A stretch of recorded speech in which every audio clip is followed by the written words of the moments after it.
Bonsoir et bienvenue à toi dans cette nouvelle vidéo. Ce soir, je suis très heureux de partager avec toi mon nouveau compte parce que il me tient particulièrement à cœur. Je l'ai voulu le plus doux, le plus poétique et le plus enfantin possible et j'espère sincèrement qu'il résonnera en toi. Une fois n'est pas coutume, en parallèle de la narration, tu pourras voir mes mains qui illustreront des fragments de ton voyage. Ici, je vais t'emmener à la rencontre d'un grand dragon enrhumé, d'une jeune marchande de glace et d'une petite abeille tout embarrassée. Soit tu peux regarder ces dessins prendre vie sous mes mains, soit tu peux fermer tes yeux et te détendre, et pourquoi pas t'endormir. C'est comme tu le sens. Moi, je vais simplement te demander de mettre ton esprit d'adulte en pause le temps de cette vidéo pour te prêter à rêver et t'immerger dans l'aventure magique que je te propose. Alors installe-toi confortablement, inspire profondément et plonge avec moi dans l'histoire du royaume gelé. Tu te sens lourd, très lourd, si lourd que tu peux sentir ton corps tomber dans le vide, comme si tu étais haut dans le ciel et que celui-ci t'invitait à tomber au travers de ces nuages. Doucement, le vent glisse contre ta peau avec une tendresse aérienne. Il t'accompagne dans cette chute calme comme une main posée sur ton dos. Les nuages défilent autour de toi en grosses masses cotonneuses, toutes douces. Les gouttelettes de pluie perlent sur ta peau, poussées par le vent qui siffle dans tes oreilles. Tu descends, et bientôt, le ciel se dégage complètement sur un petit matin vivifiant. Et tu planes au-dessus d'un royaume figé sous la glace, dans le nid d'une vallée toute pleine de hauts sapins, dont les cimes anciennes ploient sous le poids silencieux de la neige. Au milieu de ces grands arbres, tu suis du regard les différentes routes de terre que les pas et les traces de carriole laissent entrevoir sous le manteau blanc de l'hiver. Au centre de cette immensité muette se dresse une cité médiévale qui t'attend. Ces hautes murailles de pierre encerclent un château majestueux et tu en admires les nombreuses tourelles dont les flèches effilées se dressent fièrement vers les cieux. Les fenêtres sont élégantes et lancées, finement sculptées et ornées, comme celles des cathédrales. Tu vois les toitures des maisons et bâtisses au pied du grand château, entre lesquelles courent des ruelles serpentueuses. Puis tu atterris en douceur devant la grande porte de la ville. 2 gardes en armure en assurent l'entrée. Leurs épaulières sont poudrées de givre et leurs lourds gants de cuir tremblent légèrement sur leurs lances. Ils te saluent respectueusement et t'ouvrent les immenses bâtons de bois qui grincent sous l'effort. Tu entres dans la cité et autour de toi, tu vois toutes ces jolies ruelles pavées de pierres massives et les maisons atypiques à colombages avec leurs grandes toitures pointues ensevelies sous d'épais draps de neige. Les fenêtres sont faites de petits vitraux charmants et colorés, derrière lesquels vacillent des lueurs d'ambre et de rubis. De petites flammes domestiques qui éclairent des intérieurs de bois sombres à demi dissimulés par de légers rideaux de dentelle délicate. Les enseignes en fer forgé des commerces se détache des façades et avance sur la rue, comme pour border ta promenade. Toutes sont recouvertes d'une fine pellicule de glace translucide qui scintille doucement sous les lanternes. Tu progresses dans ce village jusqu'au marché sur la place centrale. Tu vois 2 petites baraques de bois, des étals disposés en cercle autour d'une vaste fontaine prise dans la glace. L'eau y demeure figée dans un mouvement éternel, comme arrêtée par quelque enchantement mystérieux. Les habitants poursuivent malgré tout leurs occupations, emmitouflés dans d'épais manteaux de laine et de fourrure. Pourtant, tous grelottent.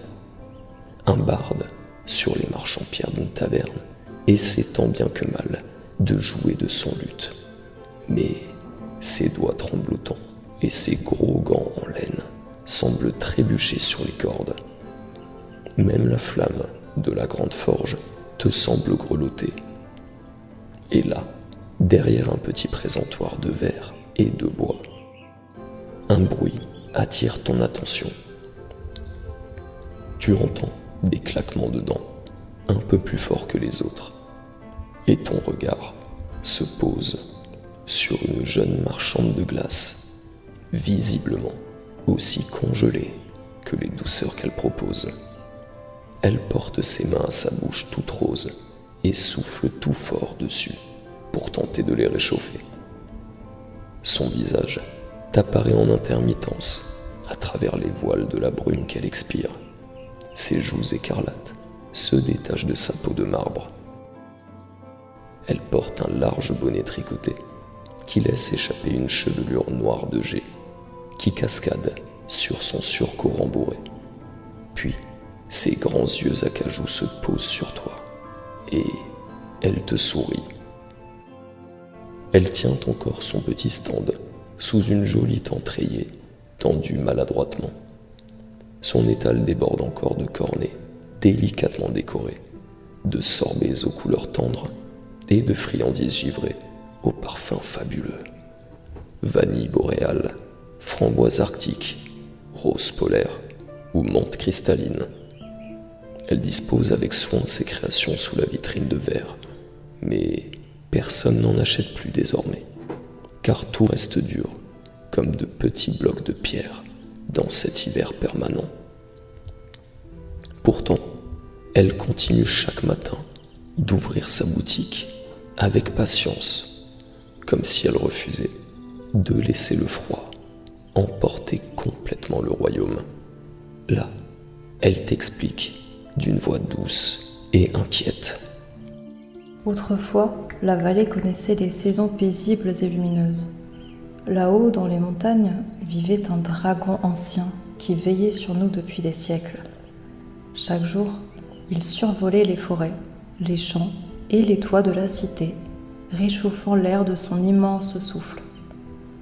Grâce à lui, les rivières ne gelaient jamais tout à fait. Les récoltes poussaient encore sous les premières neiges et les habitants traversaient l'hiver dans une douceur assurante. Mais voilà plusieurs mois que nul ne l'a aperçu. Certains prétendent qu'il s'est éteint dans quelque grotte oubliée des montagnes. D'autres murmurent qu'il reviendra un jour sous une autre forme. Depuis lors, le gel s'est installé partout. Touché par ses paroles et son obstination, tu proposes ton aide à la jeune femme et à cette cité tout entière. Tu te décides de partir à la recherche du dragon. Elle joint ses mains devant sa bouche, comme sursautant de surprise, les yeux ronds d'excitation et de gratitude. Pour t'aider dans ta quête, la marchande te donne de quoi affronter l'hiver. Avec beaucoup de soin, elle t'aide à enfiler d'épais vêtements chauds, un collant vert sapin, de grosses chaussettes de laine beige, une jupe de cotte épaisse, puis un large pull de mouton dont les mailles semblent avoir été tricotées pour résister aux plus cruels blizzards. Par-dessus, elle noue autour de toi une lourde tunique doublée de fourrure. Enfin, elle te tend une paire de patins à glace qui t'aideront à traverser plus rapidement les plaines gelées et la forêt figée. Le métal brille doucement dans la lumière pâle de l'aube. Le tavernier, intrigué par cette scène, t'apporte un grand chocolat chaud, fumant, onctueux, pour te donner du courage. La tasse est fleurie, lourde, et ça te réchauffe le cœur et les mains. Et tu sirotes le breuvage délicieux, tout doucement, comme si tu étais redevenu enfant. Puis, le ventre chaud, tu enfiles tes patins à glace et tu te lances. Et tu glisses sur le sentier gelé, entre les arbres enneigés qui défilent autour de toi, dans un balai alternant le vert profond et le blanc coton. Les branches se meuvent doucement dans la brise glaciale qui picote tes joues. Tu prends peu à peu de la vitesse. L'air froid siffle dans tes oreilles. Puis tu appelles « Monsieur Dragon, Monsieur Dragon ». Tu croises ici et là le regard de cerf majestueux qui lève la tête sur ton passage. De grands élans te sourient, amusés de voir un humain filer ainsi à travers les bois.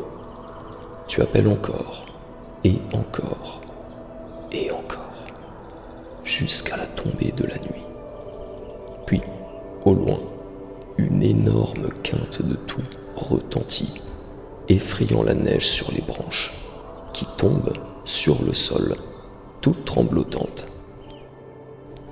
Et finalement, au creux des sommets enneigés, tu l'aperçois, là, dans une grotte, dont l'entrée est éclairée par 2 lanternes de fer forgé, qui oscillent doucement dans le blizzard nocturne. Les parois de la caverne sont couvertes de pierres précieuses, magnifiques, qui étincellent dans la lueur des lampions. Et là, tu le vois enfin, le dragon du royaume, la gueule posée sur son gros avant-bras écailleux.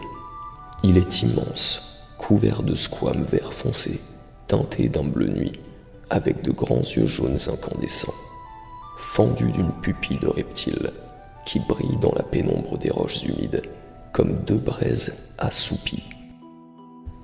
Il est très, très impressionnant, mais terriblement enrhumé, et tout flagada. Il renifle bruyamment, tousse avec peine, puis se gratte les narines d'un énorme doigt griffu, avant de pousser un profond soupir, découragé. À chaque quinte de toux, les gemmes de la caverne vibrent autour de lui dans un tintement délicat. Une mélodie cristalline aux notes de quartz et d'améthyste. Là, tu le salues gentiment et tu lui expliques que tout le royaume grelotte et l'attend. À ces mots, la bête redresse la tête et te salue en retour. Tout son antre résonne, vibre sous sa voix caverneuse qui roule comme l'orage. Puis, il t'explique son malheur. Chaque année, c'est le miel des abeilles royales qui apaise sa gorge brûlée par le feu. Et tu sais, on ne le dit jamais aux enfants, mais aucun dragon ne peut cracher de feu sans une très grande cuillère de miel quotidienne. Mais cette année, les abeilles ont perdu la clé de leur ruche, et sans cette clé, elles ne peuvent plus accéder au miel. Le dragon laisse retomber sa tête dans une moue abattue. Tu lui proposes aussitôt ton aide et lui demandes de te mener aux ouvrières. À cette idée, il se relève maladroitement. Sa gigantesque carcasse craque doucement, tandis qu'il étire ses ailes engourdies de froid. Tu accroches tes patins dans ton dos, puis tu passes de grosses bottes bien chaudes. Tes orteils se blottissent dans la doublure cotonneuse, puis tu t'enfonces dans la forêt, au milieu des racines et des souches, suivant ton énorme compagnon, une lanterne à la main. Et malgré sa carrure énorme, il se faufile entre les sapins, avec une souplesse et une légèreté féline. La forêt, de nuit, se fait plus mystérieuse, plus magique encore. Des lucioles colorées accourent, comme pour vous escorter. Ou peut-être est-ce les flocons qui brasillent tout autour de vous, dans leur chute lente. Les branches, dans ce clair-obscur magique, semblent vous caresser comme de longues mains ténébreuses. Vous progressez dans cet entrelac onirique. Et bientôt, tu découvres une immense ruche qui rayonne d'ambre translucide dans la pénombre. Une abeille se mouche délicatement dans un minuscule mouchoir brodé. Une autre éternue si fort que son petit casque glisse sur ses yeux. Elle batte paresseusement des ailes pour tenter de se réchauffer. Puis là, tu vois la reine, une épingle à nourrice en bouche, en plein crochetage de serrure. Tu la surprends et ça t'amuse. Tu lui souris et lui annonces que tu viens l'aider à retrouver sa clé. Là, elle te raconte qu'elle faisait un énorme festin de pollen sur une fleur dodue. Très, très dodue. Et qu'à son réveil, là, elle s'arrête net et se mordit la lèvre. Tu comprends qu'elle s'est endormie pendant son repas. Tu demandes innocemment « Vous vous êtes assoupie, Madame la Reine ?» Les autres abeilles réagissent en chœur. « Oh, Reine, vous vous êtes assoupie !» Le rose de ses joues se teinte bientôt du pourpre de l'embarras. Ses longs cils se baissent. Elle tortille maladroitement ses chevilles dans le vide et entortille tendrement ses petits doigts dans le tissu de sa robe. Et là, dans un souffle minuscule, elle admet timidement que oui, à son réveil, la clé avait disparu. Tu lui demandes de te montrer l'endroit de son festin, et elle t'emmène près d'un cours d'eau, suivi par l'essaim de ses ouvrières, comme un petit nuage qui ronronne là, tout contre ton épaule. Et ce son t'apaise profondément. Il se mêle au bruit de tes pas dans la neige qui craque sous tes semelles. Et ça te détend tellement que tu pourrais t'endormir là, sur le matelas blanc de la forêt. Vous arrivez devant un cours d'eau immobile que révèle maladroitement ta bougie. Tu comprends que la clé est tombée dans ce petit ruisseau avant que tout ne gèle. Tu le balais de ta lumière et tout le petit monde qui t'accompagne inspecte le cours d'eau. Soudain, une petite abeille bien enrobée s'écrie « Ici !» en pointant de son petit doigt duveteux un reflet scintillant. Puis là, sous la glace, tu aperçois un éclat, comme une étincelle d'or. La clé repose parmi des pétales figés dans la glace. Des pétales amples, de la taille de ta paume, témoignant d'une fleur effectivement bien potelée. Tu retires doucement l'un de tes patins, accroché à ton dos, puis tu t'agenouilles près du ruisseau. Avec précaution, tu frappes la surface du bout de ta lame. Un petit craquement cristallin résonne aussitôt dans la forêt silencieuse. Et la glace cède timidement. Tu peux enfin atteindre la petite clé dorée. Elle scintille doucement entre tes mains. Et tu la tends à la reine. Aussitôt, tout l'essaim se met à bourdonner avec enthousiasme. Les abeilles tournent autour de toi dans une ronde joyeuse, comme pour te remercier. Puis la ruche est enfin déverrouillée. Les portes de cire s'ouvrent lentement devant vous. Alors, tu découvres une véritable cité miniature. Partout s'élèvent d'innombrables galeries dorées, des balcons suspendus, de fines passerelles de cire sculptées et de longues spirales d'alvéoles qui disparaissent dans des profondeurs tièdes. Une douce lumière ambrée ruisselle le long des parois translucides, et l'air, tout entier, est parfumé de fleurs de pollen et de miel tout chaud. Tu suis la reine à travers cet étrange palais bourdonnant. Bientôt, vous arrivez devant de très hautes étagères où sont soigneusement alignées des centaines de pots de miel aux couleurs variées, dorées, cuivrées, presque rosées parfois. La reine ajuste ses petites lunettes rondes sur son nez, puis passe son petit doigt sur les bocaux avec le plus grand sérieux. Le miel du lundi, le miel des jours de pluie, le miel au trèfle, le miel des insomnies. Elle continue ses recherches en marmonnant tout bas avant que ses yeux ne s'illuminent soudain. Ah, le voilà. Avec beaucoup de précaution, elle saisit un petit pot épais à l'étiquette légèrement de travers. Le miel protéiné, le préféré de Monsieur Dragon. Puis, elle te le confie solennellement. Tu t'en retournes auprès du dragon qui t'attendait devant la ruche et tu lui tends le précieux pot. Il goûte le miel avec sa grande spatule de cèdre. Là, ses grands yeux jaunes s'arrondissent. Enfin, sa gorge se réchauffe. Il inspire profondément. Sa voix revient et son souffle de feu renaît. Il sourit et dévoile alors ses longues dents pointues. Puis, il se penche vers toi et dans un souffle chaud, tout parfumé de miel, il t'invite à faire ce que personne ici n'a jamais été autorisé à faire, monter sur son dos. Alors, avec 1000 précautions, tu grimpes entre les grandes écailles qui recouvrent son dos comme les tuiles d'une toiture organique.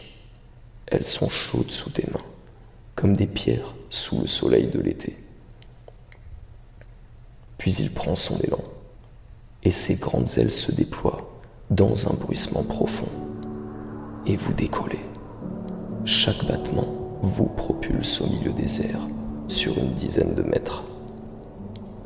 Vous montez en tournoyant et survolez le royaume, glacé, bleuté, silencieux, devenu une toute petite myriade d'étoiles tombées au sol dans cette nuit noire.